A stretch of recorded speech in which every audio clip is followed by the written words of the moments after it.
Assalamualaikum warahmatullahi wabarakatuh. Perkenalkan, nama saya Nur Indah Syarafah, NIM 129. Jadi di sini saya akan membahas mengenai studi kasus dalam kehidupan sosial. Jadi persoalan pertama ialah mengenai hambatan-hambatan dalam komunikasi massa. Dan aspek pertama yang saya ambil ialah mengenai hambatan psikologis bagian perbedaan kepentingan. Jadi, seperti yang kita ketahui, seseorang akan melakukan suatu hal itu harus berdasarkan sesuai dengan keinginannya atau kepentingannya. Contohnya saja nih, seseorang yang mengikuti kegiatan seminar atau webinar dengan alasan mereka tuh menyukai atau tertarik dengan materi yang akan dibahas gitu loh. Tetapi tidak semua orang yang mengikuti acara tersebut itu memiliki alasan yang sama. Bisa saja mereka mengikuti acara tersebut hanya sekedar untuk menemani temannya, menemani pacarnya, untuk melaksanakan perintah dosen, sebagai delegasi perwakilan suatu organisasi, atau hanya sekedar untuk mendapatkan poin atau sertifikat. Jadi bagi mereka yang tidak memiliki kepentingan di dalamnya, mereka akan abai dalam informasi yang disampaikan dalam materi yang akan disampaikan gitu loh.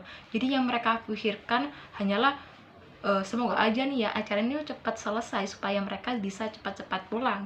Tetapi bagi mereka yang memiliki kepentingan di dalamnya, karena dia merasa butuh dengan materi yang tersebut, dia akan memahami secara penuh dari awal sampai akhir materi yang dibahas, dan mereka akan berusaha untuk menanyakan suatu hal yang menurut mereka tuh masih membingungkan gitu loh. Jadi mereka tuh pasti akan menggali sampai ke akar-akarnya untuk mendapatkan informasi yang mereka butuhkan. Kemudian aspek kedua ialah mengenai hambatan sosiokultural bagian pendidikan kurang merata. Jadi pendidikan kurang merata ini merupakan salah satu alasan dibalik terhambatnya komunikasi massa. Jadi hal tersebut itu disebabkan oleh pola pikir seseorang dalam menanggapi suatu pesan. Dan orang yang pemikirannya itu sempit itu pasti tidak bisa menerima pesan dengan baik gitu loh, karena wawasan yang ia punya pun sebenarnya itu terbatas. Jadi contohnya saja nih ya, kebijakan peralihan TV di analog ke TV digital yang baru saja diresmikan pada 5 Oktober kemarin, dan reaksi yang saya dapati adalah banyak sekali orang-orang yang menyalahkan Bapak Jokowi atas kebijakan tersebut. Jadi mereka tuh mengklaim bahwa mereka tuh hanyalah rakyat kecil atau rakyat miskin yang tidak mampu untuk membeli set-top box gitu loh. Karena buat makan saja mereka tuh merasa pas-pasan, apalagi untuk membeli peralatan seperti itu gitu loh. Dengan tanda kutip bahwa mereka tuh memerlukan alat tersebut secara gratis atau cuma-cuma gitu. Padahal dalam video yang beredar sudah sangat jelas sekali ya, mereka tuh masih mampu menggunakan smartphone untuk merekam anaknya yang menangis karena tidak bisa menonton televisi dan menguploadnya ke sosial media. Padahal jika ditelaah nih ya, harga kuota internet atau wifi dalam 1 bulan itu terhitung lebih mahal dibandingkan dengan membeli satu set-top box yang bisa digunakan dalam jangka waktu yang panjang.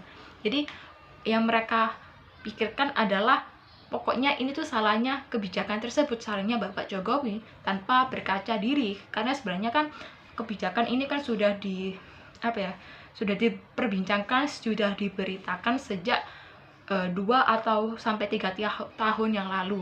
Dan karena waktu itu tuh bertepatan dengan pandemi COVID-19, jadinya kebijakan tersebut tuh harus terpaksa mundur, dan pemunduran itu tuh sudah mengalami beberapa kali gitu loh sebelum akhirnya diresmikan pada 5 Oktober itu. Jadi tidak mungkin ya dalam kurun waktu yang panjang itu mereka tuh tidak mengetahui informasi tersebut gitu. Mereka juga pastinya dalam jangka waktu yang panjang tersebut mereka tuh sebenarnya tuh masih bisa atau mampu untuk bahasanya menabung uang agar bisa membeli set-top box tersebut gitu loh. Karena dalam harga munculnya set-top box di awal tahun 2020-an itu harganya tuh masih sangat murah, yaitu sekitar 100 ribuan lah ya, jauh lebih murah dibandingkan dengan harga set-top box saat ini. Kemudian aspek ketiga ialah hambatan interaksi verbal bagian polaris. Jadi contohnya aja nih ya, pemimpin itu harus laki-laki. Kalau pemimpin itu seorang perempuan, itu pasti dianggap remeh, kayak kemudian dianggap lemah karena tidak memiliki kemampuan jiwa kepemimpinan layaknya laki-laki, begitu loh. Nah, persepsi yang seperti itu akan membuat seakan-akan jika dipimpin oleh pemimpin wanita itu pasti akan hancur atau tidak bisa berjalan dengan baik. Terlebih lagi jika para anggota yang dipimpin oleh pemimpin perempuan tersebut memiliki pemikiran seperti itu, maka pasti akan terjadinya hambatan yang membuat proses organisasi atau kelompok tidak bisa berjalan dengan semestinya. Karena pada diri komunikan sudah terjadi polarisasi terhadap pemimpin tersebut. Kemudian persoalan kedua yaitu model komunikasi massa. Jadi yang pertama ialah model alur 2 tahap. Jadi dalam penyampaian pesan model ini tuh harus melalui 2 tahapan gitu loh ya, sebelum akhirnya sampai atau diterima oleh para halayak. Jadi contohnya saja nih ya, misalnya dosen matkul komunikasi massa itu tuh atau Bu Istiqomah itu memberikan informasi bahwa kelas untuk hari ini itu dibatalkan atau alias libur dan digantikan dengan tugas individu kepada penanggung jawab matkulnya gitu loh. Nah, informasi tersebut nantinya itu akan disampaikan oleh penanggung jawab matkul tersebut kepada teman kelasnya atau yang biasa disebut dengan halayak. Jadi dosen itu sebagai komunikator, penanggung jawab matkul sebagai perantara, dan teman-teman sekelas itu sebagai halayak. Kemudian model kedua yaitu model alur banyak tahap. Jadi dalam model ini proses penyampaian informasinya itu tuh melalui percampuran model 1 tahap dan 2 tahap. Sehingga tuh untuk menyampaikan pesan media sosial kepada halayak itu memerlukan interaksi yang sangat kompleks gitu loh. Misalnya saja nih ya, saya menemukan informasi di media bahwa Bapak Jokowi itu merupakan presiden yang sangat disukai oleh warga di berbagai negara lain, tetapi tidak dengan rakyatnya sendiri. Nah, informasi tersebut saya sampaikan kepada para sahabat saya ketika saya bertemu gitu, dan para sahabat saya juga nih mendiskusikannya kepada keluarga atau di ruang lingkup pertemanan mereka sendiri itu loh. Jadi belum lagi keluarga mereka atau teman mereka itu membahas ulang kepada kelompok mereka yang lebih kecil gitu. Jadi sehingga berita yang saya peroleh tersebut menjadi bercabang kemana-mana gitu loh. Dan tentunya cara penyampaian mereka pun pasti memiliki perbedaan dengan apa yang saya sampaikan.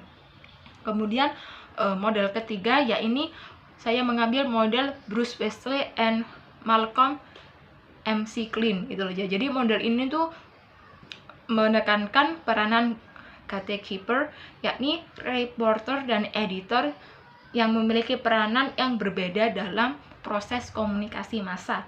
Jadi contohnya saja nih ya, reporter itu berperan sebagai komunikator untuk menyampaikan informasi atau berita. Sedangkan editor itu berperan untuk mengurangi atau menambahkan, bahasanya untuk mengedit laporan yang telah ditulis oleh reporter sebelum akhirnya informasi tersebut itu dipublikasikan.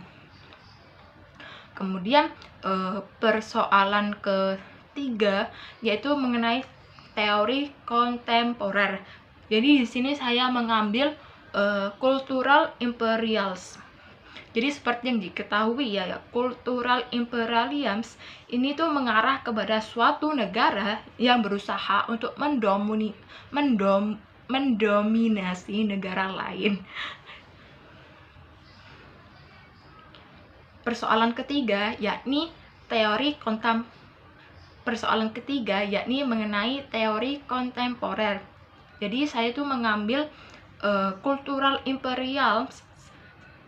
Jadi seperti yang diketahui ya, cultural imperialism ini tuh mengarah kepada suatu negara yang berusaha untuk mendominasi negara lainnya, seperti kebudayaan barat dan non-barat yang mudah sekali diterima oleh generasi saat ini, sehingga budaya asli mereka tuh mulai ditinggalkan.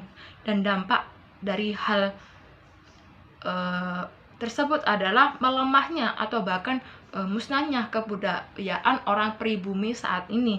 Contohnya saja adalah perkembangan musik barat dan non-barat yang sangat dinanti-nantikan dan diminati kehadirannya oleh generasi saat ini. Apalagi genre musik mereka yang mulai diaplikasikan ke dalam musik Indonesia. Dan dengan tujuan agar mereka tuh mendapatkan dukungan dari para pecinta musik luar, peminat atau pecinta musik luar gitu loh. Dan sedangkan musik lokal seperti campursari, keroncongan, atau bahkan dangdut itu mulai dilupakan dan ditinggalkan.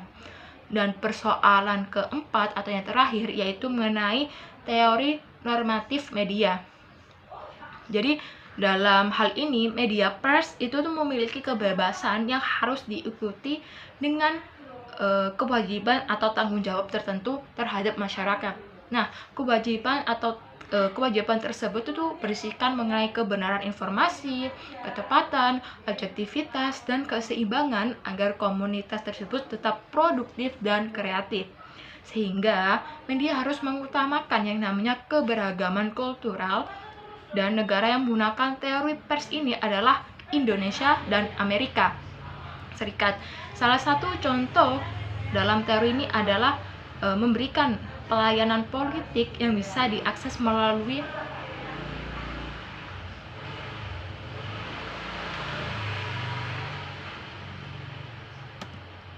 dan pembahasan keempat ialah mengenai teori normatif media. Jadi dan di sini saya mengambil yaitu teori tanggung jawab sosial.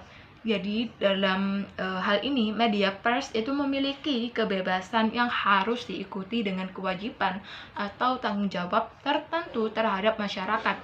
Nah, kewajiban tersebut itu berisikan mengenai kebenaran informasi, ketepatan, objektivitas, dan keseimbangan agar komunitas tersebut tetap produktif dan kreatif.